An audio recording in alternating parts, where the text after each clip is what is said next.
Hello dear students, आप सभी का स्वागत है अपने इस YouTube channel unique mathematics classes में। आज ये क्लास में हम लोग डिटरमिनेंट का पार्ट 6 पढ़ेंगे। चलिए देखते हैं। Area of a triangle if vertex are given using determinant. यहाँ कह रहा है कि area of a triangle, area किसका? ट्रायंगल का। इफ वर्टेक्स आर गिवन, यदि कहता है कि वर्टेक्स क्या है, दिया हुआ है, गिवन यूजिंग डिटरमिनेंट, तो यहाँ क्या यूज करते हैं डिटरमिनेंट में? इसको let A x1 y1 b x2 y2 and c x3 y3 are vertex. यहाँ जो है आपका लेट यानी माना कि a b और c आपका तीन वर्टेक्स है, उसका देख सकते हैं x1 y1 x2 y2 और x3 y3 आर वर्टेक्स, है ना, at any triangle. Then we know that area of triangle, area of triangle के लिए फॉर्मूला होता है 1/2 x1 y2 minus y3 plus x2 y3 minus y1 plus x3 y1 minus y2। But in determinant form, जब determinant के form में लिखते हैं तो इसमें ध्यान रखेंगे कि आपका एरिया इक्वल टू फॉर्मूला होता है 1/2 और इसका जो कोऑर्डिनेट जो था, यानी जो कोऑर्डिनेट जो यहाँ मैंने लिखा था x1 x2 और x3, यानी सब का जो है पहला किसमें? फर्स्ट कॉलम में, और सब का दूसरा है, इसको ऐसे ध्यान में रखेंगे, सेकेंड कॉलम में, और थर्ड कॉलम में क्या हो जाएगा? 1 और 1 1 1 और 1। मतलब इसी फॉर्म में डिटरमिनेंट को लिखा जाएगा और इसी पे आधारित जो भी क्वेश्चन होंगे, सभी इस टाइप के जो भी क्वेश्चन होंगे आपका इसी पे बन जाएगा, यदि इसका आप बेहतर अच्छी तरीके से इसका रिवीजन करते हैं तो। चलिए देखते हैं। नेक्स्ट टाइप है आपका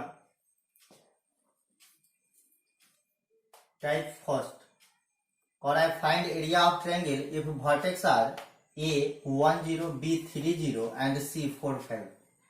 यहाँ जो है आपका ट्रायंगल का वर्टेक्स दे दिया है और कहता है कि फाइंड एरिया ऑफ ट्रायंगल। तो मैंने यहाँ बताया था कि डिटरमिनेंट यूज करके एरिया हम कैसे निकालेंगे। तो इसमें आप लोग ने अगर इससे पहले जो मैंने बताया है तो उस पर अगर आप ध्यान देते हैं थोड़ा सा, तो मैंने वहां आपको बताया था कि सबसे फर्स्ट आपका जो भी पहला है, मैंने इसमें आपको समझाया था पहला और दूसरा, यानी यहां मैंने इसको x1 y1 माना था, x2 y2 और x3 y3, है ना। तो अगर एरिया ऑफ ट्रायंगल का बात करेंगे तो आपका एरिया ऑफ ट्रायंगल जो होगा, यानी एरिया इक्वल टू, यहां आपका हो जाएगा 1/2 और सब का पहला यानी x1 x2 और x3 1 3 और 4, और यहां हो जाएगा 0 0 और 5, क्योंकि मैंने वहां बताया था कि x1 x2 और x3 को लिख लेते हैं पहले, फिर y1 y2 और y3 को, और उसका आता है 1 1 और 1। यानी डिटरमिनेंट के फॉर्म में लिखने का यही तरीका है। इसके बाद हम लोग इस डिटरमिनेंट को सॉल्व करते हैं। आप लोग डिटरमिनेंट सॉल्व करना जानते हैं। मैंने वहां बताया था आपको कि जिस रो या जिस कॉलम में ज्यादा से ज्यादा जीरो हो, उसी रो या उसी कॉलम से हम डिटरमिनेंट को सॉल्व करते हैं, ताकि इजी वे में हमारा आंसर आ जाता है ना। ऐसे आप किसी भी रो या किसी भी कॉलम से सॉल्व करेंगे तो उतना ही आंसर आएगा, लेकिन जिसमें ज्यादा जीरो होता है उससे हम आसानी से उसका आपका डिटरमिनेंट का वैल्यू पता चल जाता है। तो देखते हैं। यहाँ आपका आप देख रहे हैं कि आपका एक फर्स्ट कॉलम है, ये सेकेंड कॉलम। सेकेंड कॉलम में आपका 2 जीरो दिया है, तो आप कहिएगा कि सर यहाँ मैं सेकेंड कॉलम से इसको सॉल्व करूंगा। तो आप देखेंगे कि सेकेंड कॉलम जो है आपका, इसे जब सॉल्व करते हैं तो मैंने यहाँ बताया था इसमें कि नंबर ऑफ रो और नंबर ऑफ कॉलम को ऐड करते हैं। यदि सम आता है तो प्लस, है ना, यदि उसको हम जोड़ते हैं, सम संख्या यानी इवन नंबर आता है तो प्लस का साइन होता है, यदि ऑड नंबर आता है, विषम संख्या आता है तो वहां माइनस का साइन होता है ना। तो आप देखेंगे, या ऐसे ही बताया था मैंने अल्टरनेट करके, यदि इसका फर्स्ट जो है आपका A11 का जो होता है, ये होता है प्लस, तो माइनस प्लस और माइनस, तो कहिएगा कि सर यहाँ 1/2 है ना, 1/2, और इसका क्या है आपका -5, माइनस में 5 लेते हैं तो आप जानते हैं कि डिटर्मिनेंट में 5 जब एलिमेंट लेते हैं तो 5 को बंद करते हैं। देखेंगे यहाँ 5 को जब मैं यहाँ बंद करता हूँ तो बचता है एलिमेंट 1 1 3 1, है ना। क्या है आपका 1 1 और 3 1। तो यहाँ आ गया 1/2, इधर -5 है 1 से। इसमें आपको मैंने डिटर्मिनेंट सॉल्व करना सिखाया था 2 × 2 के लिए कि सबसे पहले आप प्रिंसिपल डायगोनल गुना करते हैं और फिर सेकेंड डायगोनल गुना करते हैं। प्रिंसिपल डायगोनल में से सेकेंड डायगोनल को घटा लिया जाता है। तो 1 × 1 क्या होता है 1 और -1 × 3 तो आपका हो जाएगा ये 3। तो 1/2 -5 1 - 3 क्या आता है -2। तो यहाँ हो जाएगा 1/2। बोलिए -5 × -2 क्या होगा आपका माइनस माइनस प्लस 10। तो कहिएगा 2 5 या 10, यानी आपका डिटरमिनेंट का वैल्यू क्या है 5। ये आपका फर्स्ट टाइप था। अगला आपका सेकेंड टाइप है सो डेट वर्टेक्स आर कोलिनियर। यानी यहाँ कहता है कि सो डेट यानी दिखाना है कि वर्टेक्स आर कोलिनियर यानी संरेख। संरेख का मतलब होता है एक ही सीध में होना, यानी एक ही रेखा में होना। तो यहाँ जो आपका पॉइंट ए बी और सी है आप देख रहे हैं कि एक ही लाइन में है, एक ही रेखा पे है आपका ए बी और सी, यानी क्या है संरेख है। If area of triangle is 0 then points are collinear. मैंने यहां लिखा कि if area of triangle is 0, यदि ट्रायंगल का जो एरिया है यदि वो 0 आ जाता है, क्या आता है आपका 0, तो आप कहेंगे कि देन पॉइंट्स आर कोलिनियर। तो पॉइंट्स जो आपका क्या है कोलिनियर है, यानी संरेख है। इसका एग्जांपल देखेंगे हम लोग। So that vertex are A 1 2 B 3 4 and C 5 6 are collinear. यानी यहां कहा कि आपको दिखाना है सो दैट यानी दिखाए कि A B and C are collinear, यानी आपका ए बी और सी जो वर्टेक्स दिया है सो कोलिनियर है। तो मैंने इससे पहले कंडीशन लिखा था कि यदि area of triangle is 0 then vertex are collinear. यदि आपका जो वर्टेक्स दिया है ना उसका यूज करके यदि एरिया निकालते हैं किसका ट्रायंगल का, और यदि उसका वैल्यू 0 आ जाता है तो हम कहते हैं कि आपका क्या है कोलिनियर है। तो चलिए देखते हैं इसको कि एरिया ऑफ ट्रायंगल, एरिया जिसका निकालना है ट्रायंगल का, उसके लिए फॉर्मूला होता है एरिया इक्वल टू 1/2। मैंने आपको बताया था कि आपका ये x1 है, ये y1 है, x2 है, y2 है, x3 है, y3 है।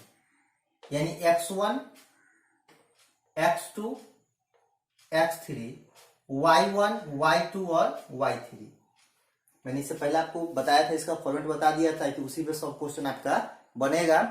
तो देखेंगे कि x1 और x2 और x3 यानी 1 3 और 5 आपका फर्स्ट कॉलम में 1 3 5 2 4 और 6 2 4 और 6 और उसके बाद आता है आपका 1 1 और 1। मैंने इसको बताया था आपको।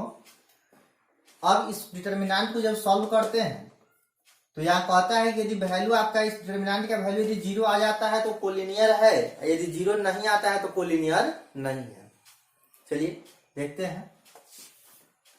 मैंने आपको कंडीशन बताया था कि यदि किसी रो या किसी कॉलम में यदि ज्यादा से ज्यादा 0 होता है तो हम कहते हैं कि उसी रो या उसी कॉलम से हम डिटर्मिनेंट को सॉल्व करेंगे। लेकिन यहाँ जो है आपका कि ऐसा कोई कंडीशन नहीं है। तो चलिए देखते हैं। मैं चलिए यहाँ सिंपल वे में फर्स्ट रो से ही सॉल्व कर लेता हूँ। यानी यहाँ मैं किसी भी रो या किसी भी कॉलम से कर सकता हूँ, उसके लिए कोई आपका दिक्कत नहीं है। लेकिन मैं अपने हिसाब से, सब लोग आप भी अपने हिसाब से किसी भी रो या किसी भी कॉलम से इसको सॉल्व कर सकते हैं। चलिए हम यहाँ फर्स्ट रो से करते हैं। तो फर्स्ट रो में आपका 1 2 और 1। आप जानते हैं कि A11 यानी फर्स्ट रो और फर्स्ट कॉलम का जो एलिमेंट है क्या है 1। इसका जो है कि साइन होता है क्या होता है आपका प्लस, तो प्लस में है 1 है ना। तो चलिए इसको 1 जब लेते हैं, 1 लेते हैं तो आप जानते हैं कि इसको अगर 1 लेते हैं तो इसको बंद कर लेते हैं। देखिए यहाँ क्या बच जाएगा आपका 4 1 6 1। क्या बचेगा 4 1 और 6 1। तो आप कहिएगा कि सर 4 1 और 6 1। आप जानते हैं कि यहाँ यदि प्लस है तो क्या होगा माइनस, और ये प्लस, तो ये +2 है, +2 है तो इसको बंद कीजिए। तो आपका बचता है, इसको बचता है यहाँ 3 1 और 5 1, 3 1 और 5 1, 3 1 और 5 1। यहाँ जो है आपका इसका सिंबल था प्लस है ना, तो प्लस लेते हैं पहला। तो आपका इसको जब बंद किए थे तो आ गया था आपका यहाँ 4 1 और 6 1, ठीक है। फिर उसका ये प्लस था तो अगला आपका होगा ये माइनस, फिर होगा प्लस, तो ये प्लस था यहाँ फिर माइनस, अच्छा यहाँ माइनस होगा है ना। चलिए इसको देखते हैं क्या आपका माइनस, फिर -2 हो गया। फिर इसको बंद किए तो फिर आ गया आपका 3 1 और 5 1। इसको बंद किया ना 2 को जब बंद करते हैं तो आता है क्या 3 1 और 5 1, 3 1 और 5 1। फिर अगला है 1। तो आप जानते हैं कि अगर ये प्लस है तो ये माइनस, फिर ये प्लस, ठीक है। तो +1 के लिए देखते हैं, फिर इस 1 को बंद कर देते हैं तो बचता है 3 4 और 5 6, 3 4 और 5 6। चलिए अब इसको सॉल्व कर लेते हैं। 1/2 आपका यहाँ 1 है, 4 से 1 तो क्या आ जाएगा आपका 4, अब -6 × 1 तो हो गया 6, -2, 3 × 1 3, -5 × 1 तो 5, +1, 6 3 जा 18, -5 4 जा 20। यहाँ है 1/2, यहाँ 1 है, 4 - 6 होता है -2, यहाँ आ गया आपका -2, यहाँ आपका -2 है, 3 - 5 आता है -2 और +1 है इंटू में -2, तो यहाँ आपका 1/2। यहाँ देखिए क्या हो जाएगा -2 है ना, -+ 2 जा 4, और यहाँ आ जाएगा आपका -2। तो -2 और -2 तो क्या हो जाएगा -4 और -4 और +4 कैंसिल हो जाएगा क्या, और यहाँ क्या आ गया आपका कैंसिल, तो क्या बच गया 0, 0 से कीजिएगा 1/2, 1/2 इंटू 0 आपका आ गया 0। यानी यहाँ दिखाना था कि आपका कोलिनियर है, तो आप यहाँ कह सकते हैं कि 0 आपका आ गया तो क्या है इट इज कोलिनियर।